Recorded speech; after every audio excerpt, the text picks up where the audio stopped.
Right, no, that's true. That's Your road home program. Yes, yeah. Are we ready?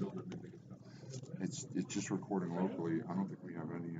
Yeah, well, you know, You want to play with that while I get? I would definitely get started.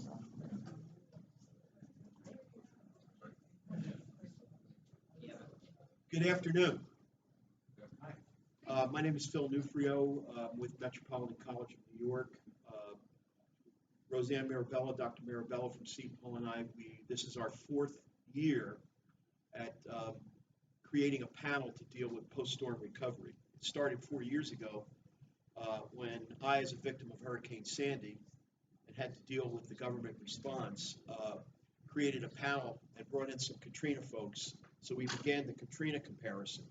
So with another disaster that hit Louisiana, and that was the Baton Rouge floods of 2016, we were able to mobilize and put together this panel to continue this cross comparison of storms and lessons learned. And I'm pleased and honored that we have two state political executives from Louisiana, Congressman Garrett Graves and Bodi, who's a state senator from Louisiana. We also have on our panel John Petrosino, who's on the conference call from New Jersey, who's a leading manager in our state program in New Jersey, which is the equivalent of the Road Home program, except New Jersey's version. And then we have George Casimos, who a storm victim from New Jersey, but created the advocacy group StopFemaNow, which is a national group to help storm victims deal with the recovery effort. So what I'm going to do is a quick introduction of our panel, and then ask them to just spend a minute just describing what their current role in storm recovery is. And then I'm going to pose a number of critical questions. I'm going to handle this sort of like an Anderson 360 in a way. It'll be highly interactive, and then we're going to open it up for discussion, for the group. And then Dr. Marabella is going to wrap up with a synopsis and a discussion. So let me first thank again Congressman Graves for giving up his time to come here from Louisiana. He's a Republican member of the Congress serving Louisiana's South Congressional District. He's a member of the House Transportation and Infrastructure Committee, where he's chairman of the Subcommittee on Water Resources and the Environment. He oversees this committee oversees the U.S. Army Corps of Engineers and the Environmental Protection Agency. As chairman, Graves is working to lead the transformational change needed to improve the performance of those agencies. He also serves on the House Natural Resources Committee. He's a leading challenger of the status quo in Washington, writing and advancing solution-oriented policies to improve the effectiveness of government. And I have to honestly say that he is a champion for victims in the state of Louisiana. Part of his vision is to rein in burdensome regulations, return decision-making authority back to the state and locals, and empower the private sector to play a larger role fulfilling non-core government functions. He's an expert in disaster policy. Graves is working to change the flawed federal approach of spending billions on recovery and disasters instead of millions on preventing them before they occur. He's committed to changing and improving the way FEMA and the Corps of Engineers and the National Flood Insurance Programs operate. He also spearheaded an innovation component to the bill that calls for better integration of technology to improve America's transportation systems. I'm just giving you a synopsis, right? There's a lot more to this. He has more than 20 years of experience working on water resource issues. He served as Louisiana's chairman of the Coastal Protection and Restoration Authority. Under Graves' tenure, Louisiana has constructed more flood protection infrastructure and restored more miles of coastline than any time in its period. Our next guest, is Louisiana State Senator Mac Bodi White, who also represents the 6th District. Bodi currently serves as chairman of the Select Committee on Homeland Security. In that capacity, he's been working each day with emergency responders, law enforcement, the governor's cabinet leaders, and federal agencies and liaisons to help with the response, rescue, and recovery of flood victims. White is calling on the president to immediately fund local flood management projects and to provide the resources needed for people to restore their homes and businesses. Senator White is also a member of the Louisiana Senate Commerce, Consumer Protection, and International Affairs Committee, the Education Committee, the Finance Committee, the Judiciary Committee, and Joint Legislative Committee on the Budget. He was first elected to the state legislature in 2003, and for the last 2 terms has served as state senator. He has over 13 years of experience to the state, participated in many recovery efforts, including Hurricane Katrina, Rita, Gustav, Hurricane Ike, and more recently the Gulf spill, the Horizon disaster, and the 2000 historic flood in Baton Rouge. He also worked to balance the state's budget and prioritize funding for Louisiana families. We also have with us George Casimos, a realtor and broker in New Jersey who started an advocacy group. Not one city, county, state, or federal official could provide timely and correct information to rebuild. He's a flood and national flood insurance advocate with over 50,000 members across the nation, and he's lobbied Congress to keep flood insurance affordable. George is also a Sandy survivor and an advocate. And finally, on the phone, we have John Petrosino, who currently is a public assistance liaison. I'm sure I've got this, John. I'm reading directly. I have to back this up a bit. Currently, John is a REM program specialist working on reconstruction and renovation of the $1.3 billion HUD grant used in New Jersey for Sandy survivors. Prior to that, he was with Jersey City as the Economic Development Corporation as a construction director. Also served in New York's Emergency Management Agency as a public assistance liaison. Let's see, what else? Did I leave anything out, John?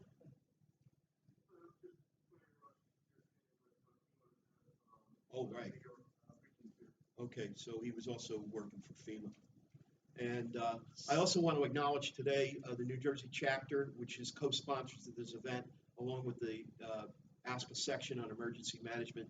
And Josh, thank you again. He's provided some assistance for our New Jersey delegation to come in. With that, I'm just going to ask the panel just to give a very, very short intro on what they're currently doing with hurricane or with storm recovery, and then I'll move right into the questions. So maybe just basically, my Senate district encompasses parts of 4 parishes. East Baton Rouge Parish is my biggest base, about 65% of it. And my district runs along the west side of the Amite River, which is one of the major rivers that flooded during the major flood. And then the Comet River, I have that area. In the northern part of the parish, the Amite and Comet runs the entirety of the Amite River. I have St. Helena Parish. That parish was flooded. I have a little bit of Livingston Parish. It was flooded. And I have Tangipahoa Hope Parish all the way down to Lake Pontchartrain, and it flooded. So all 4 of my parishes in my Senate district flooded.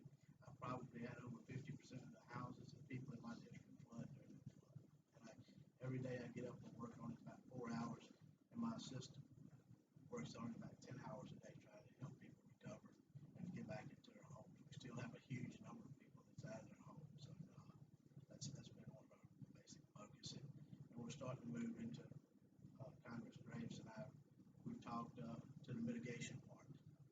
And working on Hurricane Katrina, had we not mitigated the levees in New Orleans and done the mitigation necessary, then we probably would not have been able to rebuild New Orleans.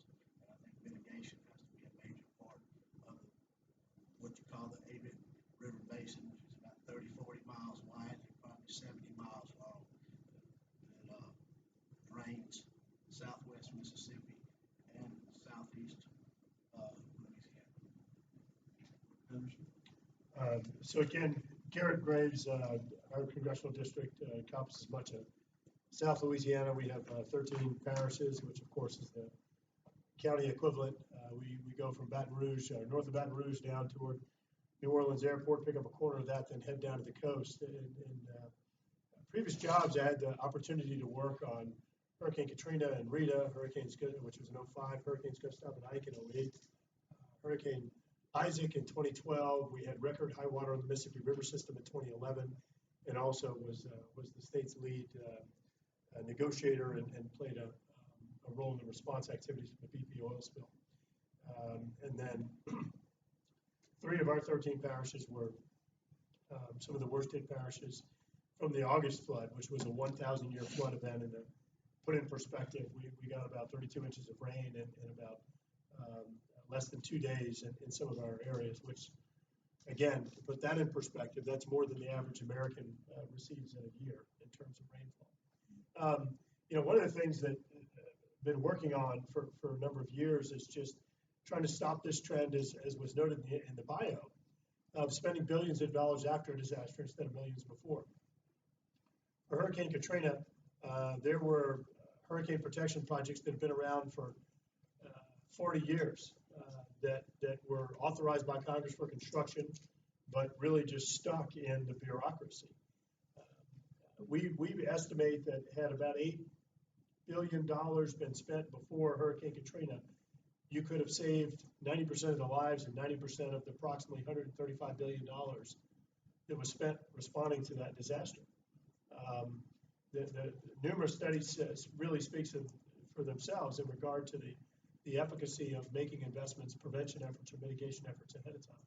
So we're spending a lot of time working on flipping that paradigm over. Let's make the principal investments on the front end. Number 2, we are going to have flood insurance reauthorization. The current program expires in September of this year. So we are working on reauthorizing that program. And we have many instances around the country where ratepayers are being subjected to extraordinary rates. In many cases, we don't think that they're truly actuarial rates. And you have areas in Hurricane Sandy impacted zones, of course, and the Gulf Coast as well, that I think are some of the worst hit parishes worst hit regions in regard to the outrageous premiums that they're being faced with. So we're working on some solutions there to turn that whole paradigm around as well. And so that's largely what's taking up our time and a lot of the initiatives we're working on. And we're going to come back to some of the points you just made. John, you want to tell us a little bit about what you're doing with regard to recovery in the state of New Jersey? Sure. So I'm a program specialist with the Department of Community Affairs, state of New Jersey. Currently, right now, I am working on the REM program, Restoration, Repair, Elevation, Mitigation. I've been on the program since October of 2014. I had left for a little bit, went to the Economic Development Authority. We put $72 million out on the street in 11 months there in public infrastructure repair projects. And I came back to the individual assistance side of things as opposed to the public assistance side. And I'm currently now on the individual assistance side, which is the REM program itself. So $1.3 billion HUD-funded program. We, in the state individual assistance side, have 3 programs that are broken up underneath that. First is the REM program, as I just mentioned. The second one is the LRRP, Landlord Restoration and Repair Program. The third one is the LMI, Low to Moderate Income Program, which services the needs of those that are less fortunate financially to be able to get through the program, properly on a reduced or fixed income. So those are the 3 aspects of the state program itself. And we are in execution of delivering on the program to the homeowners throughout the state. Program has been divided into 3 aspects: Pathway A, Pathway B, Pathway C. Pathway A is a reimbursement for work that the homeowners had done in place immediately after the storm. Program or Pathway B is the bigger of all 3, and that one again services the homeowners with respect to a $150,000 grant, which goes directly from HUD through the state offices to the homeowners themselves. And with that grant, they're able to hire their own contractor and do their own work. And then the third program itself, which started earlier than the Pathway B, is a Pathway C. Pathway C program is a very intensive, hands-on design, build, agreement, bonded program. We have two project management teams that help oversee all programs, but more specific to the Pathway C program. And both those large project management firms are CDI, Shaw, Chicago Bridge and Iron Shaw, and then the other one is Gilbane Construction. So they are our lead, project managers on both three, pathways A, B, and C. But they are pretty much hands-on on the Pathway C program, which is a very aggressive construction management program. Okay, John. So I'm going to start with the reset button. When a disaster occurs, this is the question I'll start to sort of start this process. Did government learn from past disasters and factor that learning into any new recovery efforts? So I'd like to start off with that. After Baton Rouge occurred, was there some kind of reflection on how past recovery efforts worked in Louisiana and how you would factor that learning into the Baton Rouge recovery? I think that in Louisiana, we do some things very good. Some things I think we need a lot of improvement.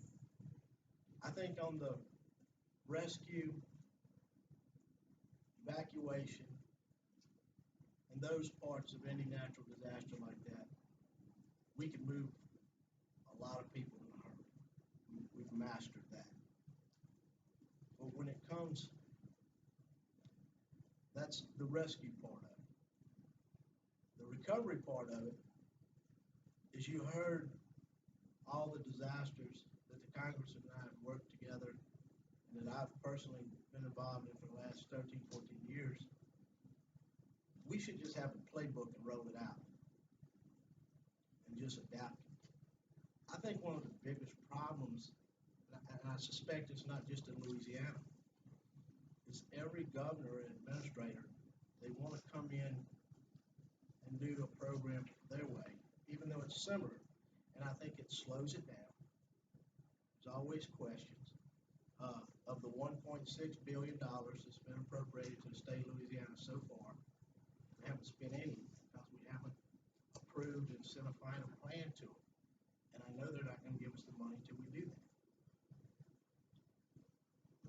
Actually, the RFP for a project manager to start that process was thrown out because of controversy Friday, the day I was leaving.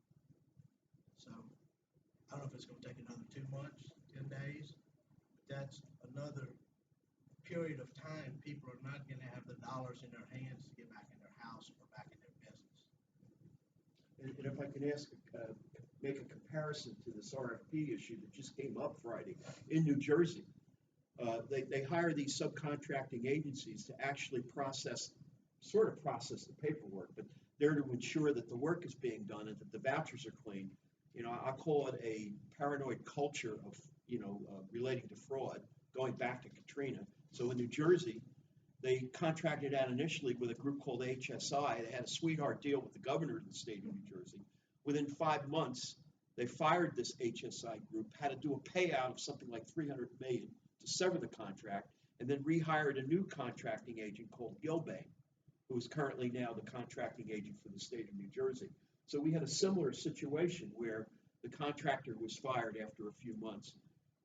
In my opinion, took money directly out of the hands of victims because they get maybe a 10% piece of the action or whatever to do contract oversight. But again, a very strong parallel to what contract was eventually withdrawn last week. It was a 19% admin fee, what it worked out to be, $260 million, I think.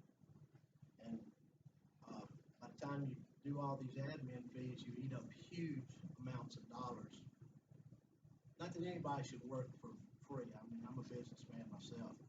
I think we squander a lot of money that could go into the hands of people that desperately need it during these times. They're trying to decide whether to move back in their house, tear it down, or just move to another state and start over. So those are some of the decisions that our constituents are making right now today. Congressman, any thoughts on the lessons learned after Baton Rouge? Yeah, sure. So we talked about all the different disasters we've had the opportunity to work in. My real takeaway is that every disaster is different. Now, do you have some themes? Sure. And some issues that are consistent or pervasive? Absolutely.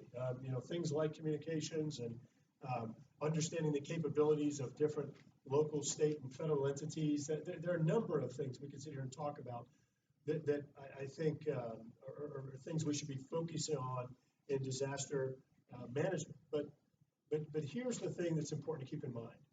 One, every disaster is different. Two, the first responders are going to be the people that are as close to the disaster as possible. Even if you call in, if you know there's going to be a hurricane and you call in search and rescue teams, or you bring in, you forward deploy resources, the people that are in the immediately impacted area are going to be the first responders. And as the senator noted, that's exactly what happened in Louisiana. It wasn't the Coast Guard, it wasn't our Fish and Game Agency, or local first responders. It was the people in the neighborhoods that pulled their boats out off the trailers and went out and started rescuing their neighbors and other people in the community. That worked really well, except that you had a lot of duplication, that you had too many boats in some areas, not enough in others. But it worked really well. Number two, shelters. While there is a shelter plan, it really wasn't executed in a way that really was sufficient for this disaster. You had shelters that were opened up that flooded over and over again. I know people that moved to 3 shelters because first shelter flooded, second shelter flooded, and then had to move to a third shelter for them to be dry. So what ended up happening is that the local community ended up sheltering. Homes, businesses, churches, whatever, just opened up and sheltered. Food, again, for the first few days, it was all about people pulling whatever was in their freezer, dragging their barbecue pits out to somewhere near a makeshift shelter. I lost my barbecue pit in this thing, never saw it again, but it's fine. But that's who cooked. It's just the community did. Clothes. My wife went through our closet just like thousands of others did, pulled clothes that they deemed excess, despite the fact my favorite shirt was given away. But look, it's okay, and we clothed people. And then the gutting and stripping of homes, the demucking of homes, again, that wasn't government. That was our community. People just came together, and so look, we ended up being out there rescuing. We gave clothes away. We both cooked. We helped gut and strip homes. All that worked really well. It worked really, really well. When things stopped is right there. When the government came in and said, okay, now we're going to move forward on recovery. The best thing you can do is to resource these organic efforts, these local community-based efforts, because it knows your community the best, meaning the local community knows the needs of their community better than anyone. You bring in people from FEMA and other agencies, they're taking hotel rooms and other resources that could go to the local community. And quite frankly, well, some very nice people. Overall, the value added compared to the cost didn't make sense. So when you say resources, what do you mean by that? What I mean by that is, someone mentioned earlier, Rob Godet, who's associated with one of our Cajun Navy groups. You had some little makeshift organizations that just popped up and literally popped up during the flood Facebook groups. And it was, people had their phones and they were all joined a Facebook group. And yet you had tens of thousands of people that joined the Facebook groups within hours that were related to the flood. And one of them, I can't remember the name of it, but it was, Rescue Louisiana Flood Victims. So people would post addresses just on there. Hey, John Smith needs to be rescued at 133 Apple Street. You got it. I'm a half mile away in my boat. I'll get there. And so people were responding. All that just worked. So resource those efforts. Don't come in and try and replicate. I'll tell you from my own experience in New Jersey, the first few months after Sandy, the same local resilient groups occurred. We had a bucket brigade group that was in Marmalette, if you remember. And that sustained the relief effort for a few months. But you're right. I think the moment the feds came in, things started changing. John Petrosino, do you have anything to say on lessons learned from New Jersey? Well, I think again, I'm telling my personal opinion here as opposed to representing, officially and formally representing the state of New Jersey or Department of Community Affairs efforts. But, all said and done, the mindset here has to be this. A disaster happens once every so often.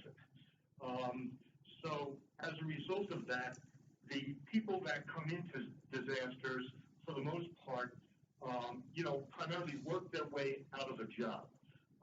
There's not a full-time staff, on a state-by-state basis per se outside the Office of Emergency Management, both on a municipal, county, or state level that really is geared up to be able to handle billion-dollar disasters. These things, come in, and as was previously stated, each disaster is different, but these things roll in on our shorelines and they create, devastation and havoc, and they throw, people into a bit of chaos, trying to figure out the best way to go.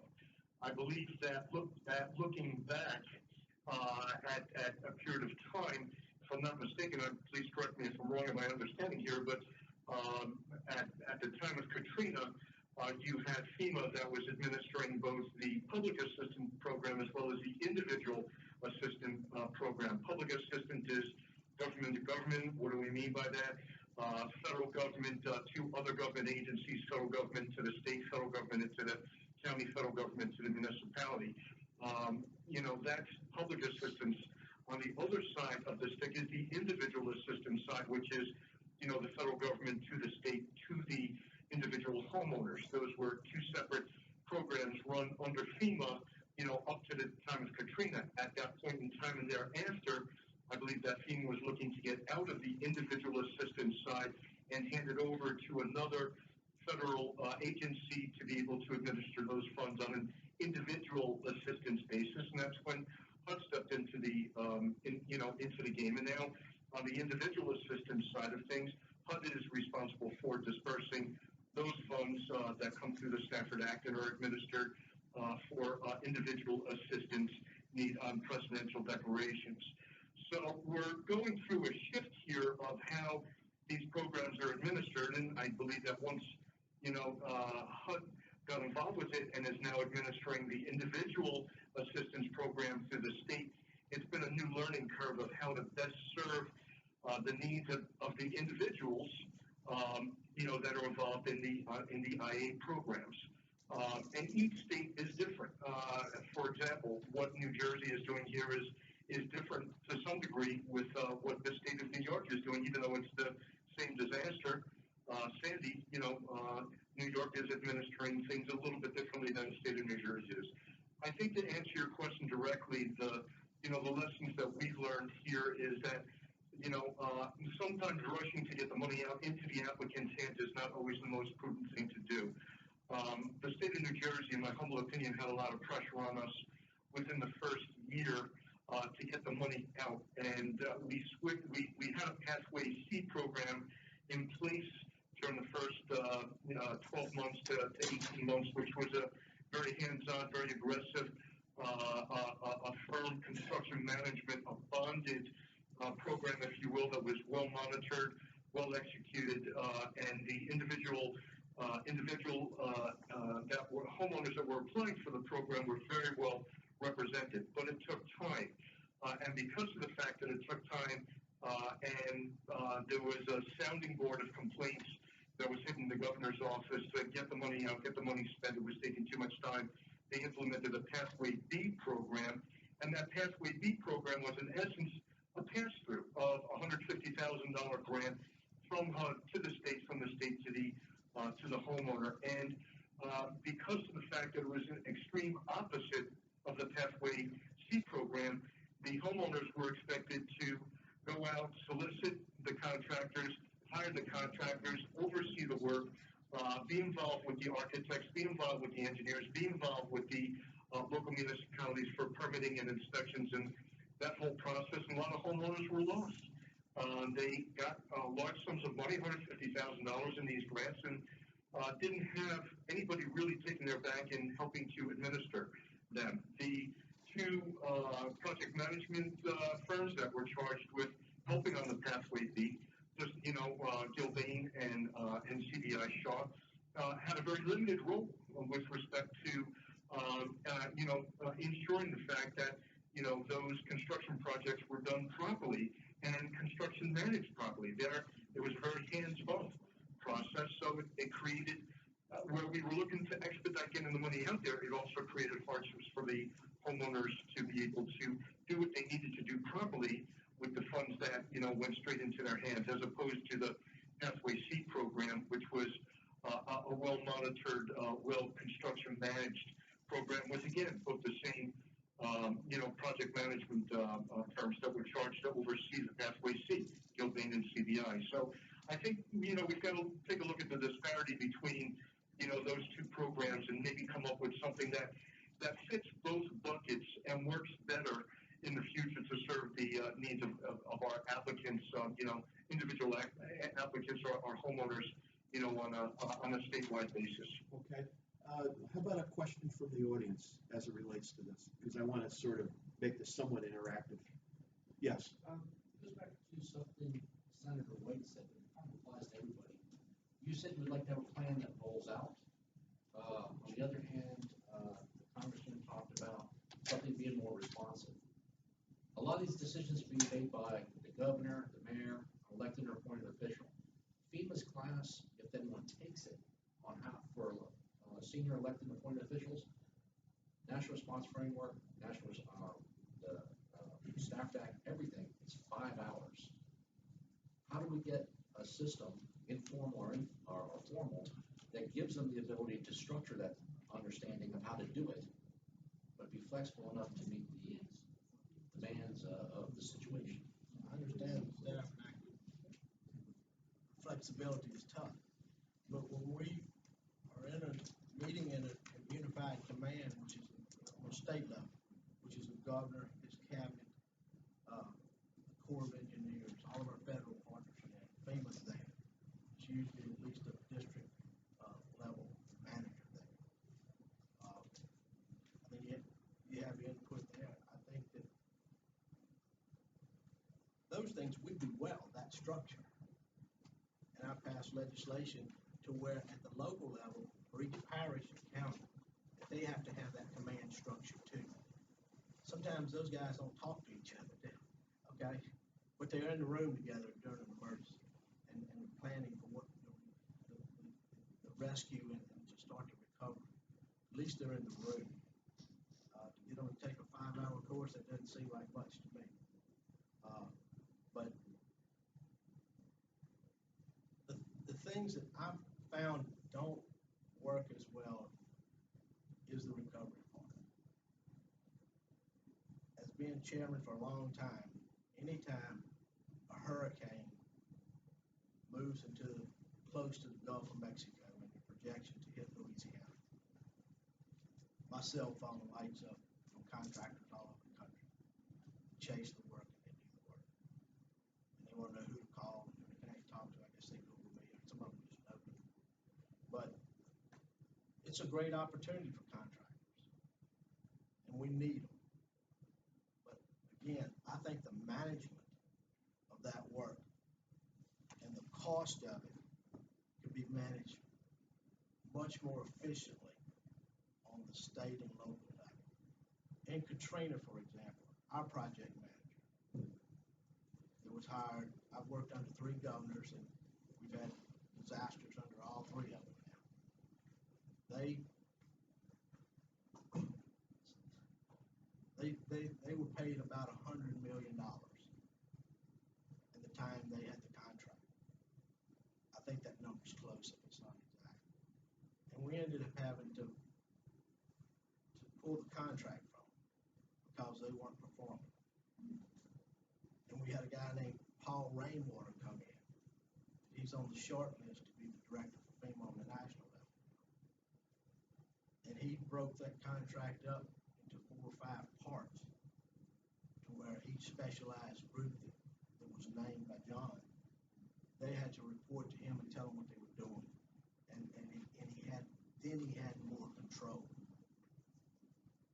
That project, that model and those contracts are still in place.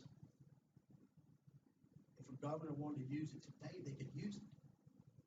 Like I said, it seems like every governor comes in. I've served under 2 Democrats and 1 Republican governor. They all want to do it their way.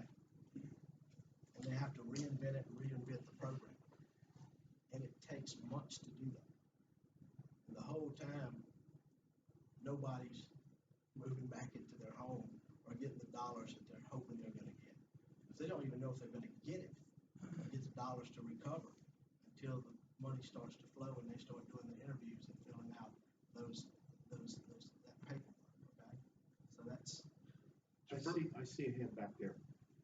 Along those same lines, I hear from Chris Emmerich, University of Central Florida, worked for DHS, trying to predict long-term recovery and what works and what doesn't for recovery. And it seems to me in every instance, we hear about contractors who are getting paid for effort instead of results. So in my opinion, it seems that there needs to be a transition, and there are plenty of entities out there that will not work for effort and will only get paid under results. But that's a question that needs to be addressed at your level, sir. So it's not something that an academic can say, you need to do it. And I'm glad to see that someone at your level is saying, yes, we need a change here. So we saw, and there's entities working now in South Carolina, West Virginia, that are results-driven enterprises. They do not get paid until they produce results. Another audience question, I want to move on to George. Yes. Matthew, I'm at Auburn University. Prior to going back into academia, I worked for the Alabama Emergency Management Agency on some of the same disasters you guys worked in Alabama, obviously. And you made the comment that FEMA comes to town, the recovery effort tends to go south in some respects. I left before the FEMA Corps was implemented. How has that changed what FEMA does versus having the kind of professional FEMA crew come in, where you have the Corps come in that might not have the training or experience necessarily do what you need them to do per se? No, that's right. Look, you have people, like you said, that don't do this on a full-time basis. They're coming in from around the country. It's temporary assignments. Look, I haven't had that good of an experience with FEMA in any of the disasters that I've worked. This one was especially infuriating because you had them coming in and they'd be in for a short period of time, anywhere from weeks to a few months, and then they were gone, which is a problem within FEMA all the time, because you'll have a local official that is working with one person, get certain answers or decisions made, then the new person comes in and said, well, that's what Jane said. I'm John and I look at this differently. And so you have that lack of consistency, which, by the way, we just passed a bill through the House Transportation Committee that helps to address that. It was HR 1741, if I remember right. Might have been 1731, but it just passed out. I think it's worse. I do. I think it's worse overall. Let me just make a quick note. One thing that actually worked, AmeriCorps. AmeriCorps brought in all these volunteers, and they weren't out there trying to manage a disaster. They went around, brought in these teams from Washington State, North Carolina, all over the country, and basically said, what can we do to help? And so they worked with our Lieutenant Governor's office. The Lieutenant Governor's office said, here's where we need help in bodies. We need help in this area gunning homes. We need help in this area managing these donated resources. I mean, it's amazing. And now AmeriCorps is under, they're planning to cut AmeriCorps. They are, yep. But that was something that was worked, whereas FEMA Corps did. Last story on this, we had a town hall meeting, one of the parishes that the senator mentioned earlier, flood town hall meeting. And we had, I think it was 5 signers there to do sign language. 5. The only problem is there was not a single hearing impaired person in the meeting. There were, in fact, we went to a small town. We just want to make sure we did them all over. There were probably more FEMA and SBA. In fact, there were more FEMA people in this meeting than there were citizens. And I'm looking around the room. Look, we're trying to call around and get information for what's going on with our constituents and can't find out anything. Meanwhile, you've got this entire group of people that are sitting in the room. I mean, you're just, why were the signers still there? If you don't have anybody who's hearing impaired, go work on cases. So just, I don't have tolerance for that kind of inefficiency. I want to give George a little airtime, and then we'll come back to the audience. George, some key lessons learned. And my name is George Casimos, and I started a group. It's called StopFemaNow, and it's 3 simple words. And the Congressman was saying, and by the way, your honorary membership is in the mail. FEMA cannot get out of its way. FEMA is part of the problem. Emergency. This is an emergency. In Louisiana right now, it is an emergency. That homeowner who's out of their home for 7 months has got to pay $2,000 a month to go live somewhere else. They have to pay more for their food bill because they're living on a temporary stove.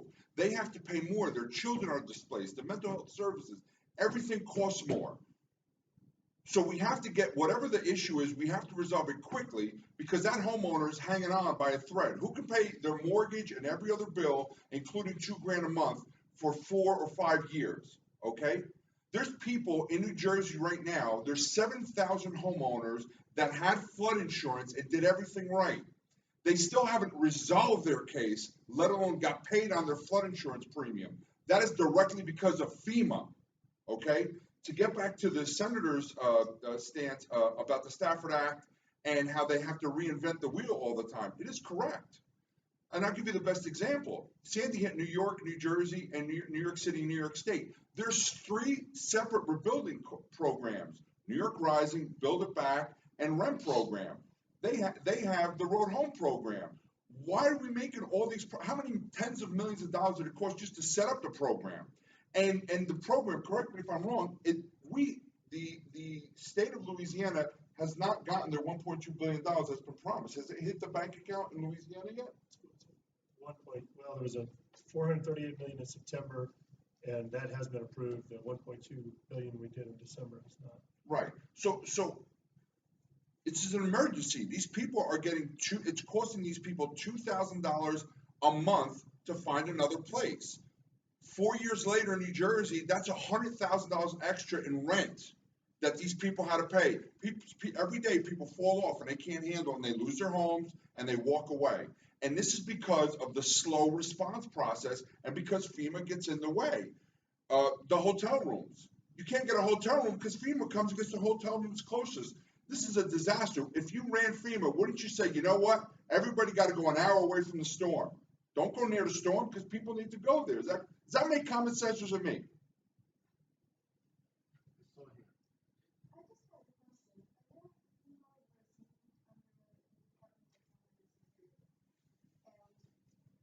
I'm wondering if your experience with FEMA was different prior to than it is now, because FEMA is domestic, disasters, whereas Homeland Security is Homeland Security, our borders. So has the role and responsibility changed for FEMA, and do you see that maybe dealing with FEMA prior to?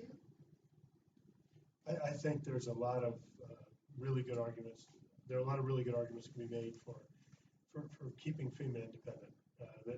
There are. Now, it largely depends on the type of disaster I think that you're dealing with. Some of the ones that we're dealing with, these natural disasters in Louisiana, I think that an independent FEMA would make a lot more sense. There's some other situations, for example, 9/11, where I think having them under a larger apparatus makes sense. But in our instance, I think it's been to the detriment. It really has. Just the communications with White House have way too many layers in between whenever there's some things that are really urgent and need fast decision making and empowered officials. John, do you want to say anything on FEMA since you work for FEMA?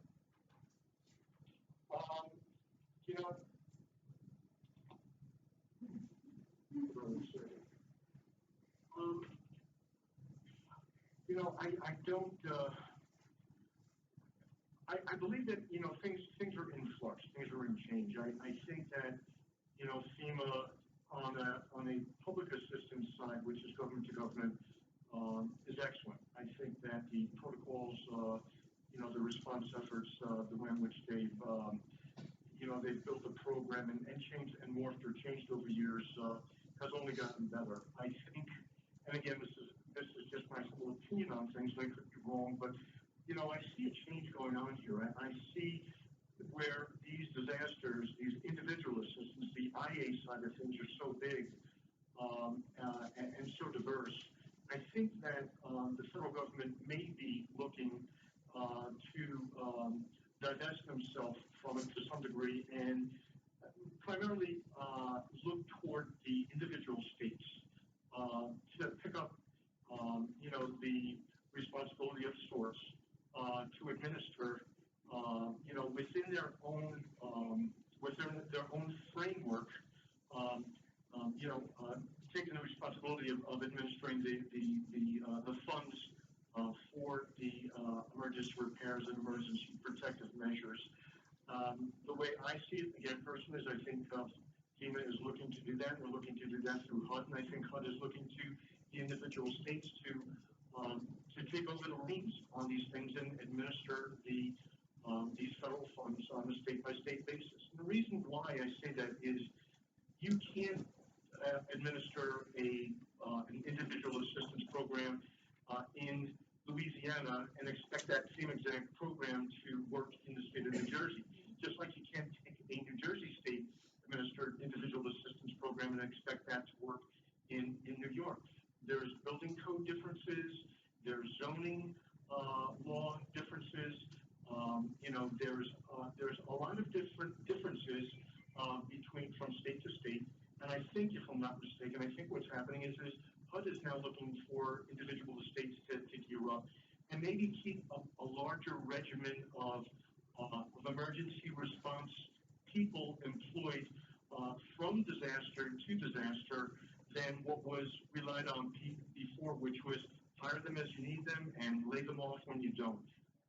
And I think, Dr. Nafrio is seeing these things on a frontline basis where these programs are now being offered on college level and graduate level to train people that are going to not only come into these disaster programs, but to stick with them. But I think it's got to be done on a state-by-state basis because of the variances and the differences, of the makeup by state administering these particular programs. It's got to be done on a state-by-state basis, and I see that happening more often. And Dr. Nafrio, you can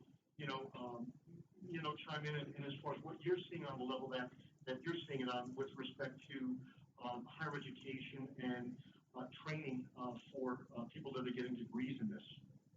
I'll address that in a minute. But what I really wanted to focus in on, since this new administration has been on deregulation, as a victim of the storm, I would like to see some deregulation of the constraints placed on storm victims.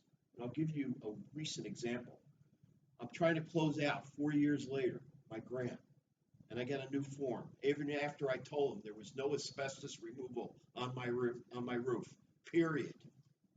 No work was done on my roof, period. They throw at me, trying to close out another form based on a HUD regulation saying you need to certify that there was no asbestos removed. Another example. I put in all new windows, all energy efficient, all appliances, all energy efficient. I still had to hire a consultant to come in and an extra $500 out of my pocket to do an Energy Star rating. Okay? These are just two examples. George, you probably have numerous others. All right? If we're really going to deregulate, let's deregulate, in a smart way, particularly on storms where victims are being, I think we're being further victimized by the government and having to deal with this crazy bureaucracy. 4 years later. We don't count. This gentleman has a PhD and he can't get through the paperwork. Imagine somebody with 2 full-time jobs, full family and everything else trying to get through the bureaucracy. That's our problem.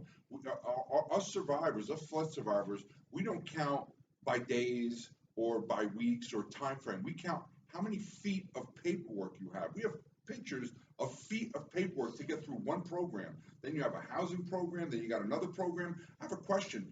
When I go to FEMA and I fill out my paperwork one time, shouldn't that just automatically put me through the Catholic Charities, Red Cross, this, that, everything? I have to literally get up.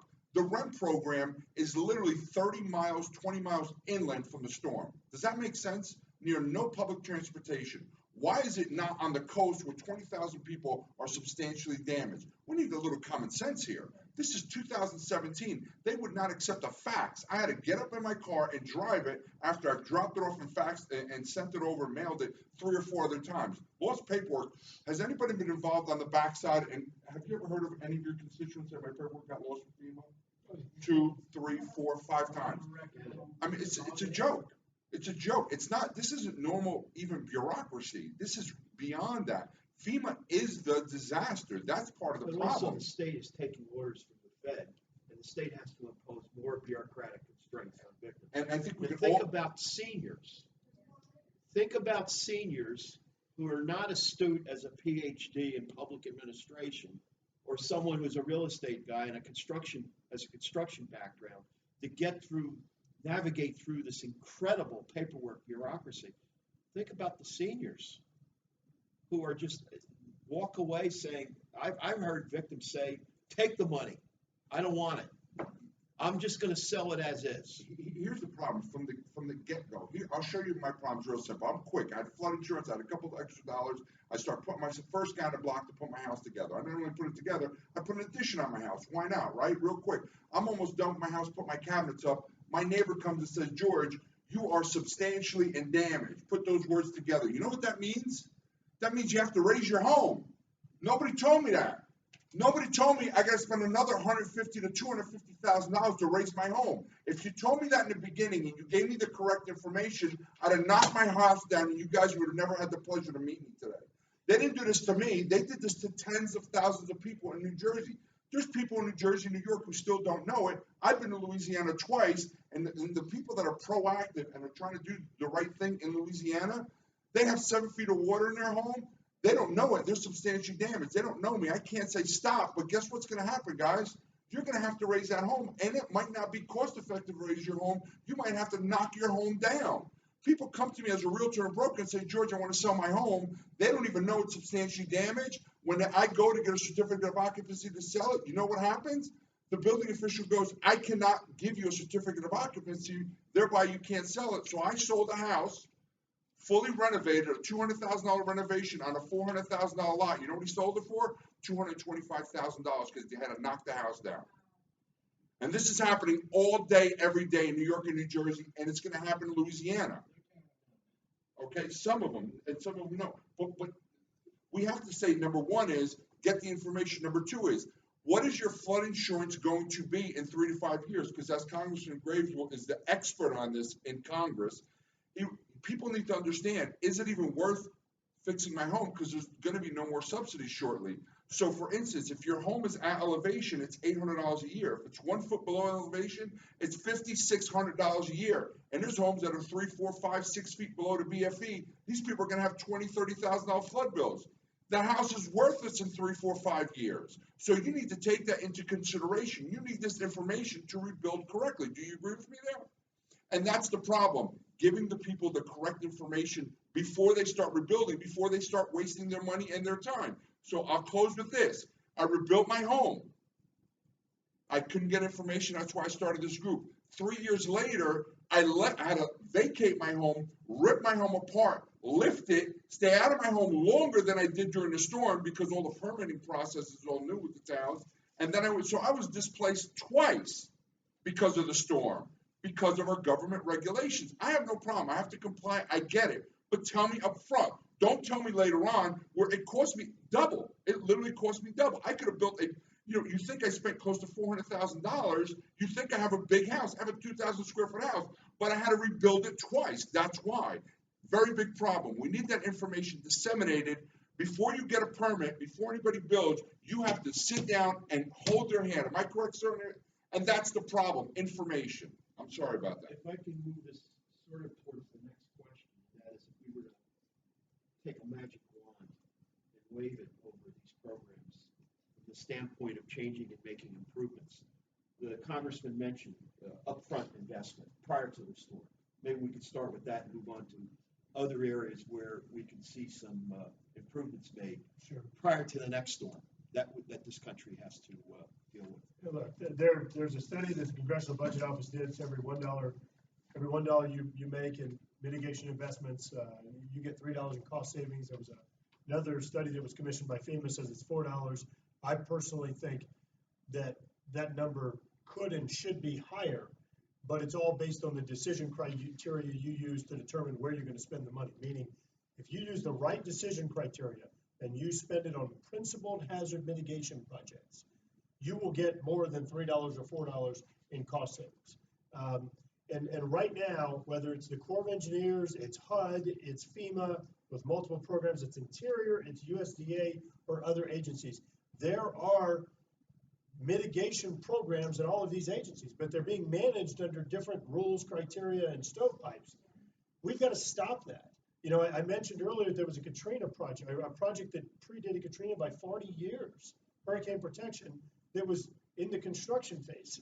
Well, that's ridiculous to have something in construction phase for that period of time. We've got to, if something's worth building, it's worth building. And if your cost to benefit ratio shows it makes sense to build it, it makes sense to build it then, not 40 years later. And so we've got to make these programs work better. FEMA's hazard mitigation grant program, I'm sure many of you are familiar with that. They add up the aggregate of individual assistance and public assistance, and then they, you know, for easy math, they'll come in and they say, okay, we're going to give you 15% of everything we spent. And so if they spend $100 million, you come in and say, okay, here's 15 million, go and prevent future disasters. Well, so what ends up happening is they go in and spend money to elevate these individual homes in some cases, or clean out a canal or build a pump station, instead of looking more holistically, like in the case of this Baton Rouge flood. There's been a project around since the 1980s. I'm not going to tell you it would have prevented all the flooding. It was a 1,000-year flood.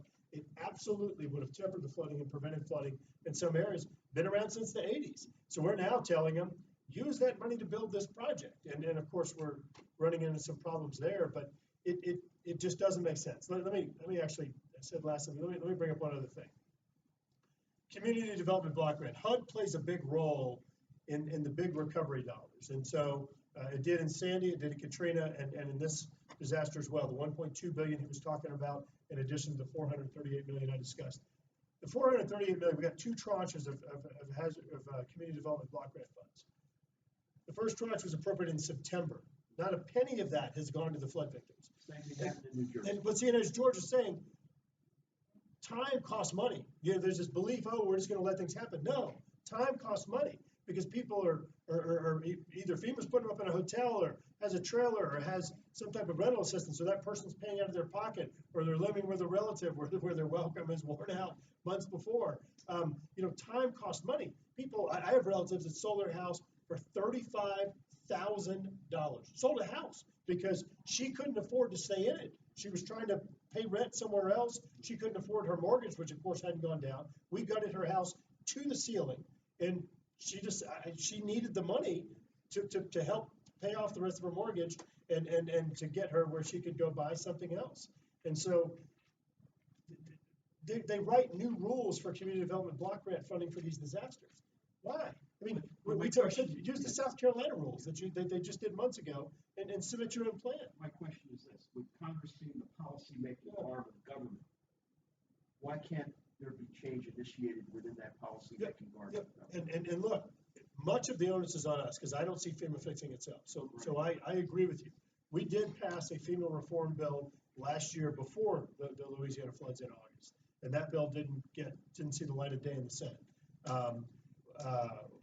I'm not going to tell you that bill was perfect, but it moved in the right direction. We actually brought up a lot of things and included them in that bill that would have been helpful if they were law before this August flood happened.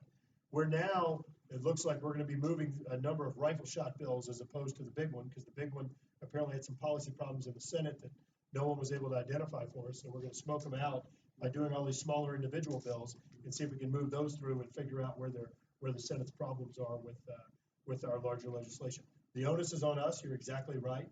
Unfortunately, Congress is not the model of efficiency, which I think is unfortunate and largely transcends the federal government altogether. But we are working on some major reforms, both on the mitigation side, well, all three: mitigation, on flood insurance, and on regulatory reform to help get the dollars out. As a champion of change, do you have other colleagues in the Congress, both Democrat and Republican, that share this vision with you? You know, there's some that understand different niches depending on, you know, if they're from New York and New Jersey, went through a flood, if they're from Alabama and went through Hurricane Ivan or Hurricane Katrina.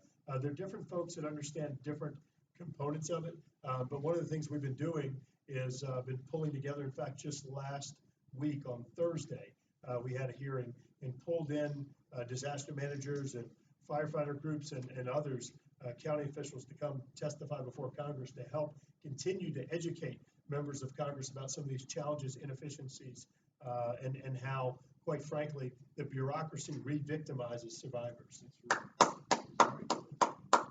Yeah, but from the standpoint of getting other colleagues, you know, on their names onto a bill to bring about change. Is that happening or not happening? It is happening slowly, and I'll tell you, some of the most powerful things that you can do, and I know it was done for Hurricane Sandy, it was done for Katrina, we've done it for these August floods, bringing these other members of Congress from around the country down to these flood areas immediately after the storm, or even a few months after the storm. And, explaining to them, yes, we appropriated $1.6 billion in September and in December, and here we are in March, and not a penny of it has gotten out the door yet. And you're sitting there looking at this person living in a molded, gutted, uninsulated house all winter because that is the only option that he or she has, or a tent in their backyard, or a travel trailer that's 30 years old. I mean, we've got stories. A woman was living in a car wash, because she could at least somehow, get some type of protection from the elements. How about a question from the audience at this point again? Yes, back there. I'm DC Jensen from Baton Rouge, Louisiana. And there was what I thought was an innovative program that was put forward by the state, where the state would pay a contractor to come to your house and do a minimum rehab of putting in a sink, a toilet, and a hot plate that would enable you to live in your house and work on it. The one case that I know personally of somebody who had that done, he said the work was so shoddy that it might just as well not have been done. Do you have any reports yet on the program as a whole as to whether it's been successful or unsuccessful? Well, I think that originally when it came out, having used the Katrina trailers, the travel trailers,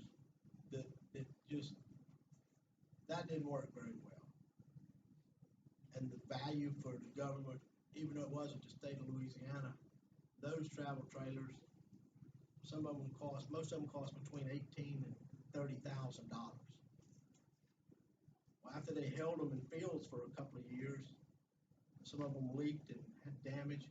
They sold most of them for somewhere between $500 and $1,000. So I supported this program. So we hired a project manager. They hired 6 or 8 contractors to do the work, and they give them different areas. And what I saw, I went and visited one. It was a company I knew. And I said, I want to see what you're going to use. I want to see the materials, because there's been a report, and I've been hearing that they were using the shoddiest material and a 1/4-inch sheetrock to cover a bathroom where a lady could get there and take a shower and go to the bathroom in her house. Because, hell, everything else was stripped out. You could see through the house. And there was a $15,000 maximum. I think the governor went and negotiated with them, and they could go in and they said, okay, you need a refrigerator and a hot plate. So you could get another $1,500, or 2-burner hot plate and a mini refrigerator. But most everything they did is temporary. They couldn't do, I argued, put 1/2-inch sheetrock and insulation in there so it's not a waste of the taxpayers' money, and that's a part of your house you don't have to rebuild. So we can't do anything permanent. So in some of my hearings, I started questioning cost. Some things I was hearing. To go in, they could put a receptacle in every room, make it work. They didn't rewire our house because I felt pretty good about that. It was fresh water. It stayed in most houses less than 24 hours. It wasn't like Katrina, where you had the overtopping. The water was trapped in for months, and it was salt water. So, you had to replace your wiring and everything. So they would replace a receptacle in each room where you would have electricity. It didn't damage your copper wire in your house and your wiring, unless it got up in your boxes, But the cost to change the gut side of that receptacle, one in each room, was $80 a piece. I have 16 rooms in my house. I can change one in 5 minutes. It's not real hard. On the MHUs, what do they call them this time? MH shoes. It's a house trailer. The cost in the state of Louisiana, they sent me last week. I knew it was astronomical. This is a 1, 2, and 3 bedroom. The 1 bedroom is only 8 feet wide and about 40 feet long. It's not much bigger than a travel trailer, but it is built heavier. I agree. $62,500 average cost of a 1, 2, or 3 man average. To haul and install that unit from the manufacturer, $23,000. For maintenance and deviation of MHU, $15,400. To haul from where they bring them in, that initial haul and stage them, stage hundreds of them. We'll haul it to there to your private residence, $2,500. $2,500 to come get it when you're through. If it went on to a trailer park or commercial site, that total cost average to go on a private piece of property at your house, where you put most of it. Oh, and the administrative overhead for that part of it. To buy them, to bring them in, have them set up and haul. The admin on that was 22%. It averaged out at $23,298 a piece, which put these mobile homes valued put on your property at $129,000. You can buy a prefab for $129,000 and have an instant home within 60 days. That's a 1 bedroom, right? These Right? same It's units, the average between the 1, 2, and 3, so it's probably like a 2 would be your average. these same units were available on a 2 bedroom for about $37,000 from a local trailer dealer who would actually buy them back for about $8,000 later. I mean, just this stuff is ridiculous. But DC, let me just quickly say, I actually commend the governor and I commend FEMA for the concept. Fantastic. Because it gets people back in their communities, it helps get property values back and restored, recovery moves much faster. Concept phenomenal. Execution disaster. The Baton Rouge newspaper did an analysis and came back and said less than 50% of the people that had that done at their home actually moved back into their home. And the problem is once you opt for that, you then basically negate your ability to get a trailer. You lose rental assistance, you lose hotel option, because that's your housing option. So look, you know, you're talking about $15,000 and you add the admin, I think it came out to about $18,000 per house. The alternative here, you know, he's talking $130,000 to $160,000 per trailer. So huge savings for government, but it's got to be done in a manner that's more complementary to long-term restoration of homes, not this. I mean, look, I went in about a dozen homes. They were all awful. They were awful. Think about it. They're putting a temporary $160,000 trailer on a home that's worth $150,000 or $160,000. I mean, it doesn't make sense. They could have just bought these people out, so go get another house, knock it down, make it open land. I mean, we're not even close to it. FEMA has to be kept accountable. You know, the 7,000 people, there was 22,000 people 3 years after Sandy that said, anybody see the 60 Minutes report, the storm after the storm? People got underpaid. It was fraudulent. There was fraud in the process. We had another whistleblower come out. Okay, do you know how much FEMA is paying out? They're paying out flood policyholders so far about $300 million. Do you know how much it costs for the engineers and the FEMA to oversight that? Over $500 million. The clock's still running. You could just pay it out. It costs more for oversight than it does to actually pay the people. Think about this. I'm rebuilding my home for $150,000. FEMA needs $300,000 to oversee that. That's what we're talking about. Oversight and accountability has got to be done. They're the problem. We can't ask Congress for more money. Correct, Congressman? For anything. No. That's the way the $20 trillion national. And I got no problem with it, but the dollars that we have, $150,000 trailer is unacceptable. The sheriff in Livingston Parish, I believe, said, give me $150,000, I'll get 3 of my sheriffs who are driving an hour each way to come in here, I'll get 3 trailers for $150,000. Pled. And FEMA wouldn't give the money to the sheriff. That's shameful. We had conference calls with the Deputy Secretary of Homeland Security, the Assistant Secretary of Homeland Security, on this thing that the sheriff was trying to set up a group trailer site for 20 to 30 of his deputies because they were all leaving. They were leaving and going to other places because their home was flooded. Their family didn't know where they were staying, what they were going to eat. He was trying to establish stability to where he could keep his deputies. And again, that was the example I cited. The local trailer dealer was going to charge them $37,000 per trailer, and they were going to buy them back for $8,000 less. So he had a group site, donated property. So he can get 6 trailers at the cost of FEMA's 1 trailer, hauled everything soup to nuts. Not only we're all here about floods and flood repair. As a taxpayer, we should be appalled. As a taxpayer in any state of this union, we should be appalled at the waste and mismanagement and how a congressman, a sheriff, and the sheriff's department, you can't have security in the county and the parish. What good is it? And that's a problem. That's a very big problem when our government does not listen to folks and our congressmen and everyone else. Big problem. So before I turn this over to Roseanne for the synopsis and discussion, let me throw this final question out because we only have a few minutes left. What's going to happen now, or what should happen now? Maybe I'll start with the congressman, and then we can again open it up for group discussion. Well, I think that there's some real narrow fixes that we're working on right now for this August flood in Louisiana.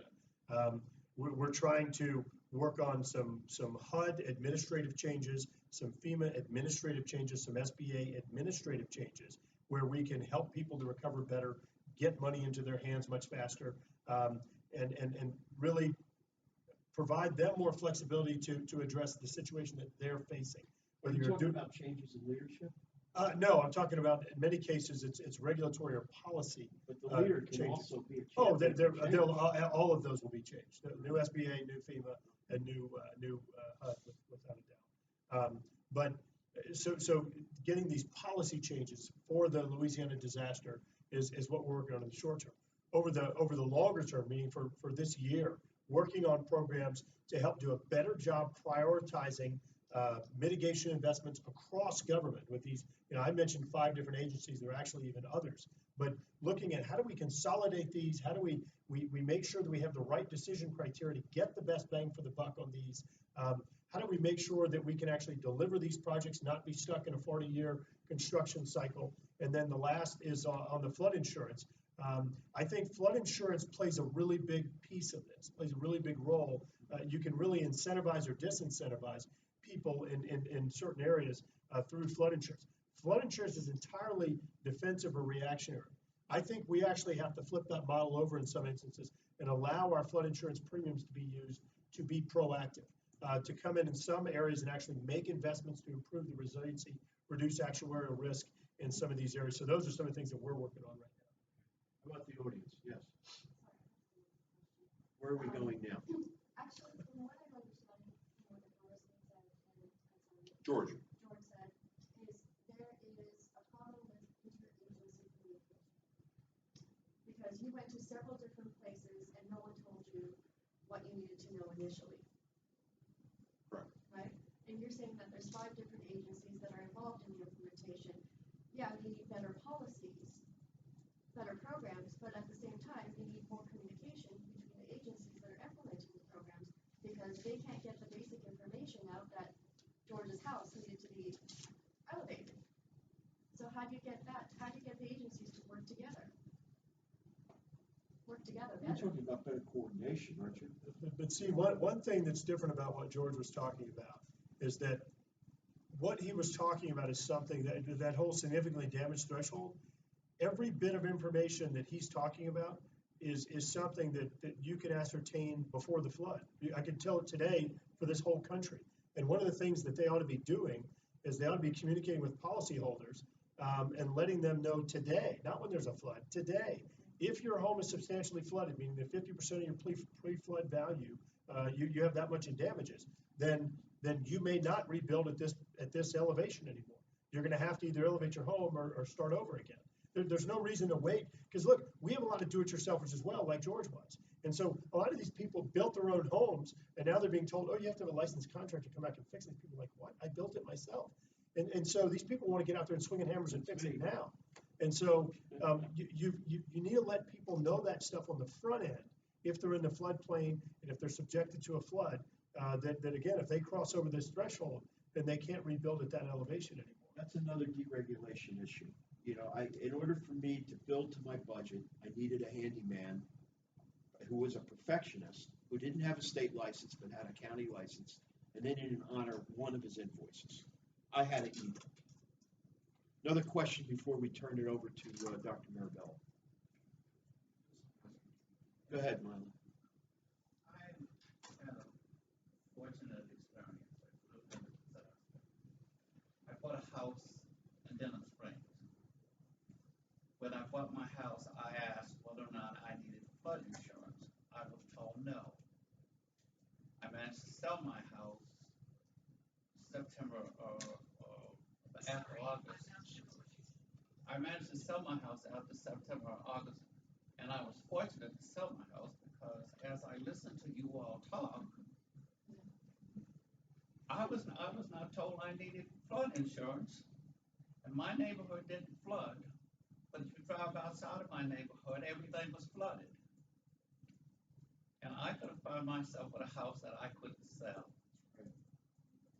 because I was told I didn't need any flood insurance. Well, to your point, 60% of the houses that flooded in this flood were outside. Oh, that's precisely my point, Senator. That the number of houses that were outside of the flood area. They were outside of a flood zone.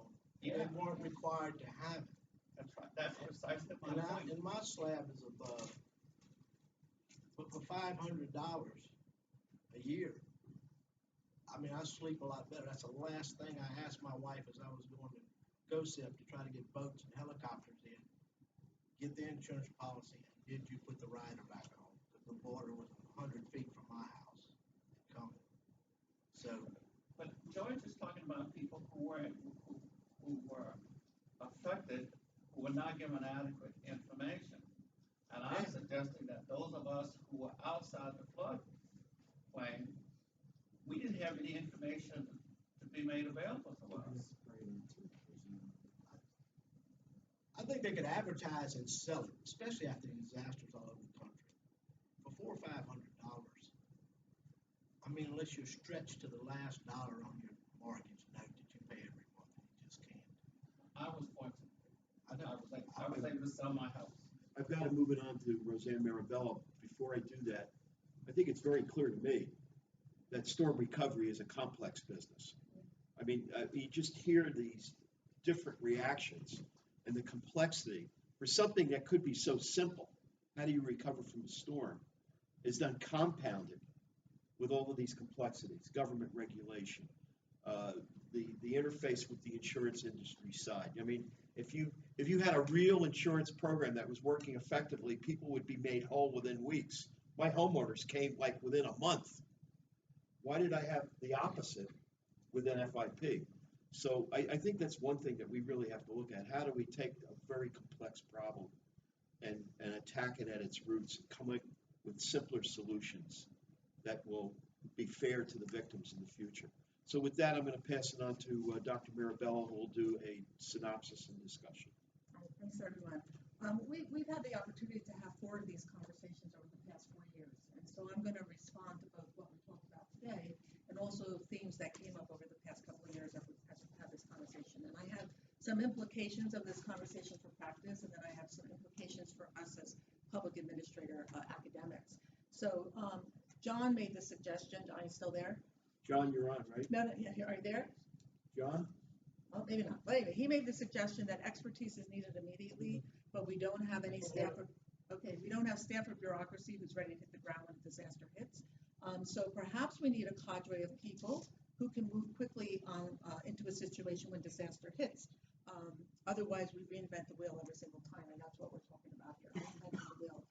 Following on this, our government needs to be more collaborative, and I'm sure the congressperson and senator would agree, we need to have more collaboration, not only among state and local and federal governments, but also between people who are on other sides of the aisle.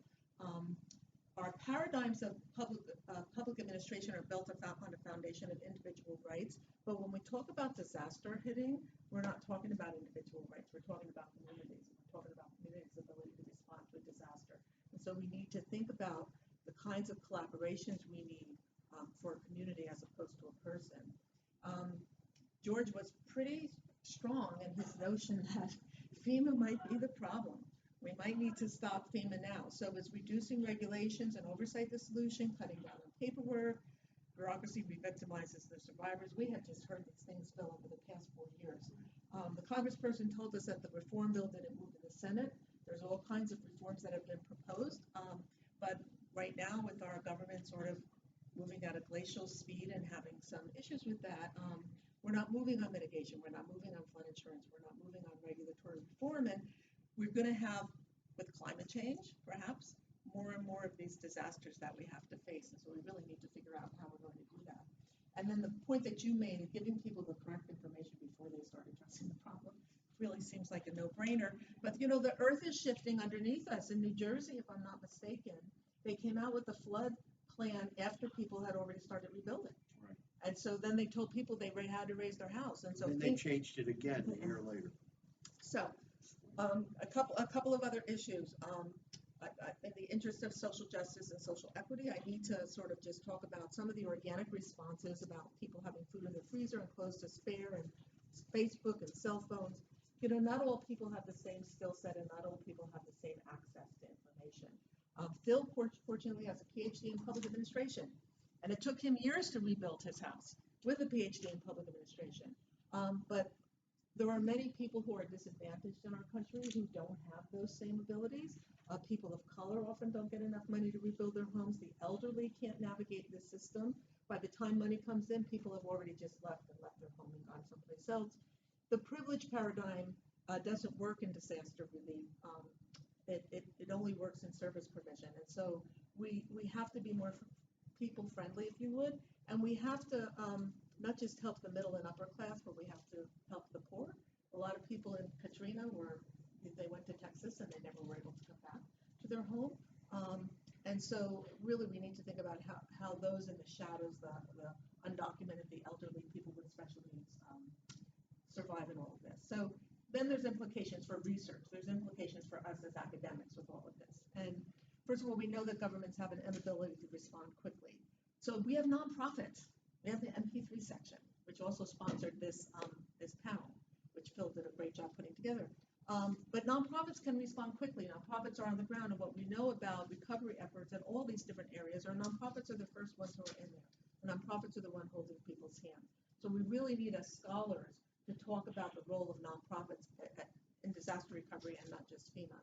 We also talk about disasters as if they're sort of rational and linear, like some of the laws we create, but it doesn't capture the humanness of the situation because really responding to disasters is chaotic. It's not rational. And so we really need to think about our paradigms, which are based on this linear model of moving forward when life isn't like that on the ground.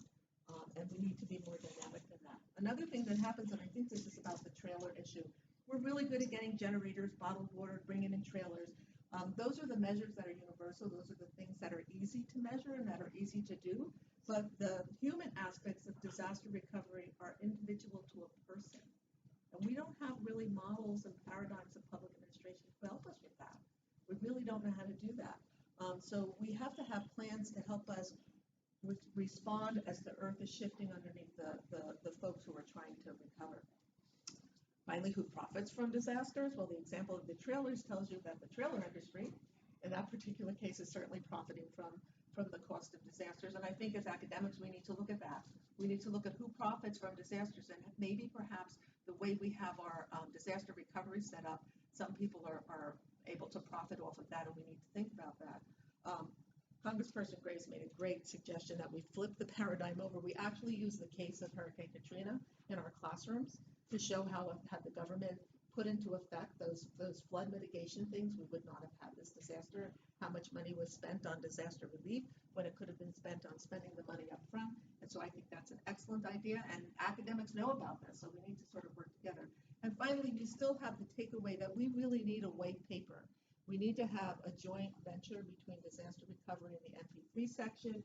Aaron Moldovsky, for those of you who still remember him, right? Implementation. He wrote a book, How Great Expectations in Washington Are Dashed in Oakland, or Why It's Amazing That Federal Pub Programs Work at All. And the moral of the story is you cannot take something from New Jersey and put it in Louisiana. You cannot take something from Kentucky and put it in New York. Everything is local. And so we really have to, Moldovsky was right 20 years ago. Right. He's still right today. Right. And so, great analogy. Anyway. Thank you, Roseanne. Thank you. So again, I want to thank everybody for coming. We may do a follow-up to this next year. Standing invitation to the Congressman to come back and join us in Denver, maybe on healthcare reform. We had a very intriguing conversation on the Healthcare Reform Act underway. So, but the Louisiana folks that are here will have your photo opportunity right after this. And again, thank you for coming. And if I might say a special thank you to Phil and thank you to you folks for coming. We're so honored to have you here having this conversation with us. So thank you very much. Chris Emmer. Good. Good. All right. I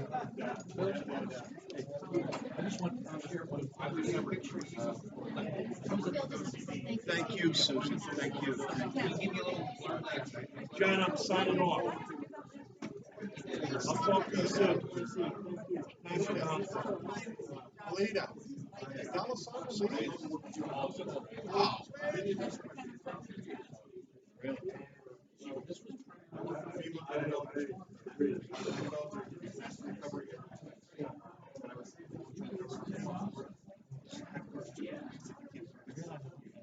So, do you want to talk more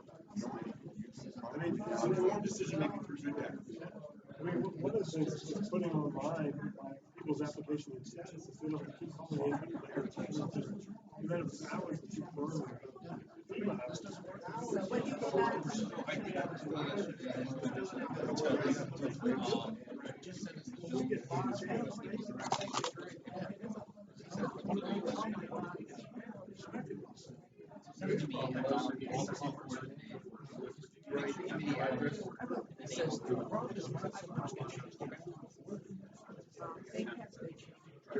That's right, they do. As far as the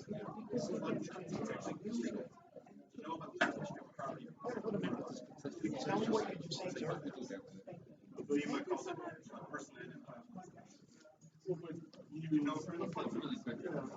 Thank you. Thank you. It would have been easier right now. Only if you know. Are you talking about the repetitive loss? I do not know. So one of the keys to the letter says, oh, you've been flooded this year. But before that, it's on the old right. So, right, first. You guys are just saying I was a realtor or broker, I got full disclosure,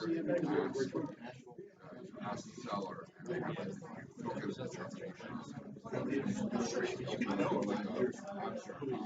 Well, you could write forever on that, the interaction. The state, but it wasn't just the state, and how it interacts with local. Definitely. You get a flood elevation certificate, you know that the flood zone. Right. Also, yeah. If I get to my calls, yeah. My students want to have a quick. Yeah, you have the congressman's attention. These are my students. Hey, Garrett, how you doing? Hey, Garrett, nice to meet you.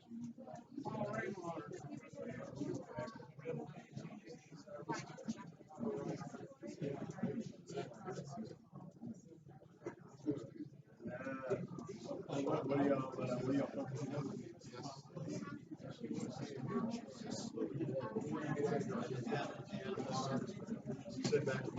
We're doing good things up there.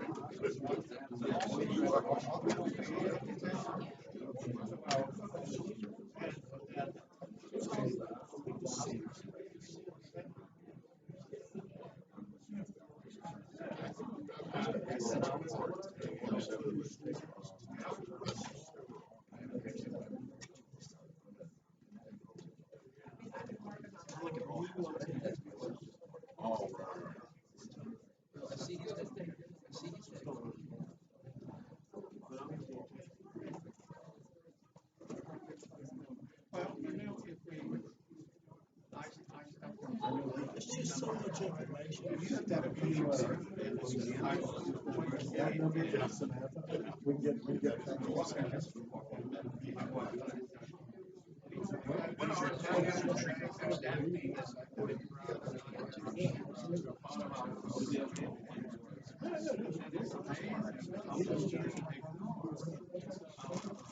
You said February.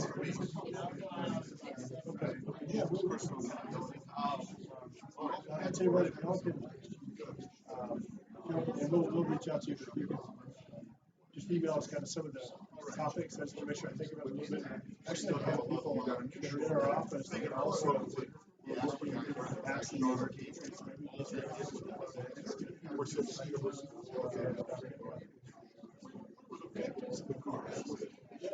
We got a good president. This guy, you're normal, so you're Louisiana. Oh, yeah. Louisiana. Thank you very much. It was good to meet you. We're always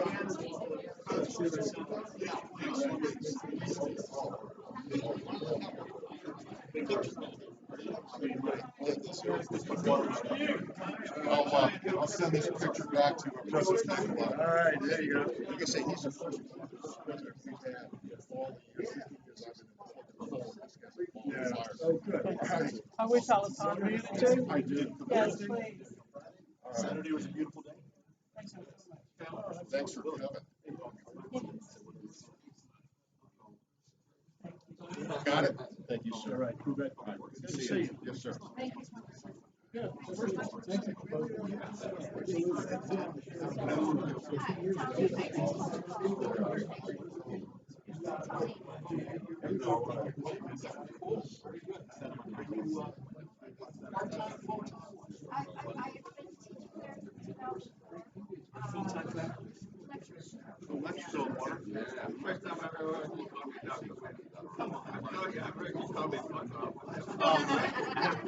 Not in front of the CSU. I think one of the things we need to do is on the shelter home, that program where you kind of build someone's house back a little bit. We need to change and redefine what temporary is. What temporary is really something that has, I think the attorney's done a pretty good job coming up with creative solutions. And obviously, part of it is execution. I can't. Right. If you spend $10,000. What that's good is the cap. Oh, And then just tear it out. But as you know, I mean, they probably spend closer to about $1,000 in actual materials in the house. Plastic sinks, receptacles, quarter-inch sheetrock, and they cut the sheetrock, was it 2x2 or something, or 4x4? It wouldn't go any bigger than that. And so you couldn't even, if you had a full wall, they would actually cut the sheet of sheetrock to whatever it was, 2x2, 4x4, and put it up. Yeah, I mean, just ridiculous. Costco. And in other counties, this is why you need floodplain management. Not the county, see one county decided Costco. It was in my watershed. So, of course, my county's like, their fault. And that county's like, they're actually faster, quicker, even in.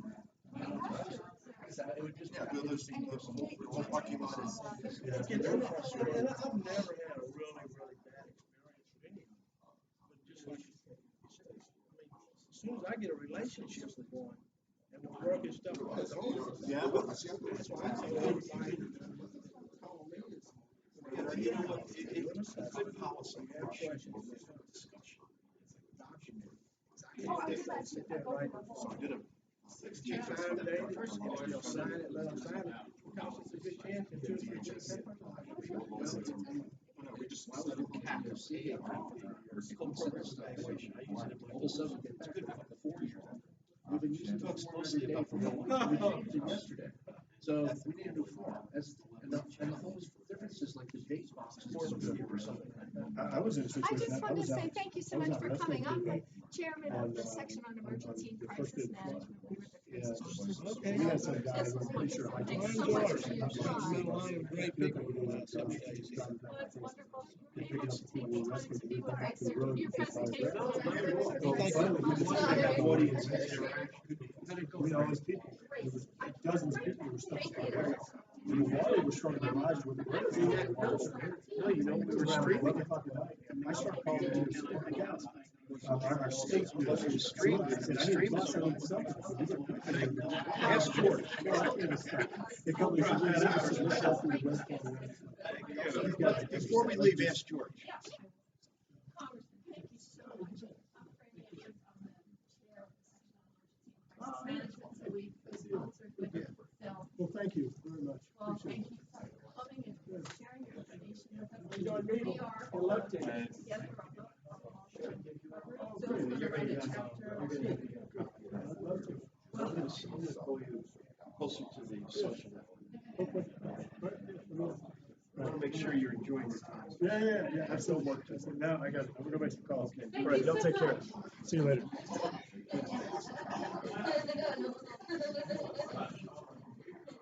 Okay, love you. I'm gonna take off. I'm gonna make some phone calls. All right, y'all take care. Thank you. Yeah. Find So I took his pro bono. Yeah.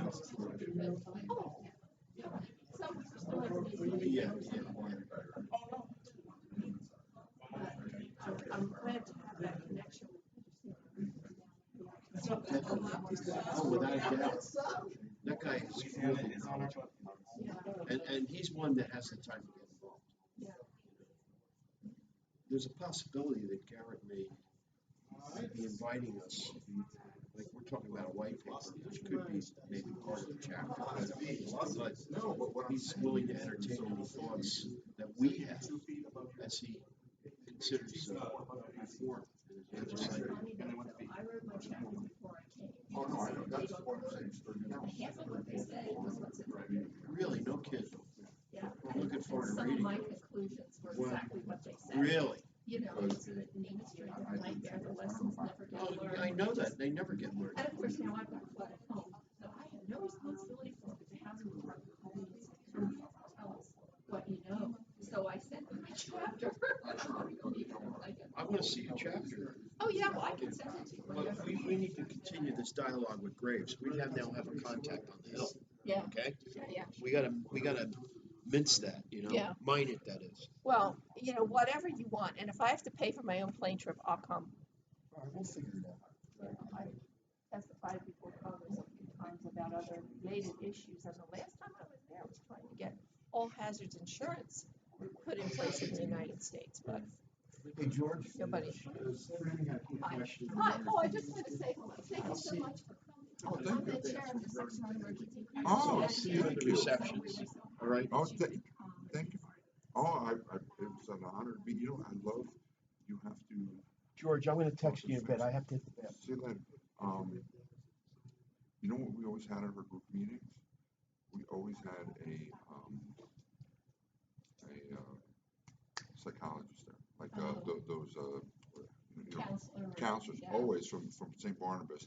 They would ask, I'm like, come, because people, you know what it is? And they hit me like 3.5 years later. I'm in my home. But what, some people hit it 3 weeks, and some people hit it, And it's critical incident stress. it really, no, see, I'm one of those hard guys, And there's also a bunch of stress-related illnesses. Sorry. Oh, yeah. Chris Emmer, Oh, University of Central Florida, formerly South Carolina. I worked with Susan Cutter Oh, okay. on social vulnerability. Well, we're gonna put together a book on long-term recovery. Phil challenged us last year to figure out what went wrong and how to fix it.